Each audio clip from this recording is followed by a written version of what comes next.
السلام علیکم دوستو ایسی کون سی وجوہات ہیں جن کی بنا پر کچھ جوڑے شادی کے بندھن میں بندھتے دکھائی دیتے ہیں اور کچھ دیر کے بعد ایک دوسرے سے جدا ہو جاتے ہیں؟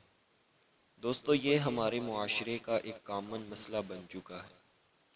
اس میں سب سے بڑی وجہ شوہر کا سخت مزاج اور حاکمانہ رویہ ہے۔ شوہر یہ سمجھتا ہے کہ بیوی اس کے پاؤں کی جوتی ہے اور بیوی کی ذمہ داری ہے کہ وہ اس کی ہر بات مانے۔ اگر شوہر یہ سوچ کر اپنی بیوی کا خیال رکھے کہ وہ دوسرے گھرانے اور ماحول سے آئی ہے اور اپنے والدین، بہن بھائی، دوست ارباب الغرض اپنا سب کچھ اس کے لیے چھوڑ آئی ہے اور اس کو شوہر کے گھر کے ماحول میں ڈلنے میں کچھ وقت تو لگے گا، تو ایسی صورتحال ہی پیدا نہ ہو۔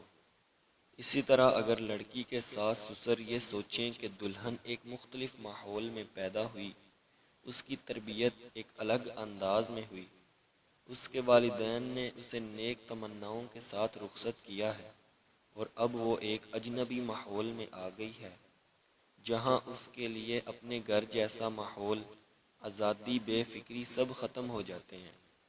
والدہ کی جگہ ساس آ جاتی ہے اور بہنوں کی جگہ نندیں۔ پہلے وہ اپنے گھر میں حکم چلاتی تھی، مگر اب اسے حکم ماننا پڑتا ہے۔ ساس اگر سمجھداری سے کام لے اور دلہن کو اپنی بیٹی سمجھے اور بیٹی کی طرح پیار محبت کرے تو کوئی مسئلہ ہی پیدا نہ ہو۔ اسی طرح عورت کا اخلاق بھی ایسی چیز ہے جس سے اگر وہ چاہے تو سخت سے سخت مزاج کو بھی نرم کر سکتی ہے اور لڑائی جھگڑوں کو اچھائی میں تبدیل کر سکتی ہے۔ اس لیے لڑکی کو چاہیے کہ خوشگوار گھریلو ماحول کے لیے اپنے سسرال والوں کا بھی اسی طرح خیال رکھے جس طرح وہ اپنے والدین کا رکھتی تھی۔ اپنے گھر میں ماں کی ڈانٹ کو اور بہن بھائیوں کے ساتھ لڑائی جھگڑے کو جس طرح وہ نظر انداز کرتی تھی، اسی طرح سسرال میں بھی ساس نندوں کی کڑوی باتوں کو صبر و تحمل کا مظاہرہ کرتے ہوئے نظر انداز کر دے، کیونکہ گھریلو ماحول کی خوشگواریت کا انحصار عورت کے صبر و تحمل پر ہوتا ہے۔ وہ چاہے تو بڑی سے بڑی بات کو بھی نظر انداز کر دے اور گھر میں کسی قسم کی ناچاکی پیدا نہ ہونے دے، اور اگر چاہے تو چھوٹی سے چھوٹی بات پر بھی ہنگامہ کھڑا کر سکتی ہے۔ دوستو تصویر کا ایک پہلو یہ بھی ہے کہ لڑکی کا گھر ہمیشہ لڑکی کی والدہ بساتی ہے۔ اگر لڑکی اپنے سسرال والوں کی کوئی شکایت لے کر اپنی والدہ کے پاس آئے تو اس کی والدہ کا فرض ہے کہ وہ اپنی بیٹی کو سمجھائے کہ نئے لوگ ہیں، نیا ماحول ہے، مگر بیٹا اب تمہیں اسی ماحول میں رہنا ہے،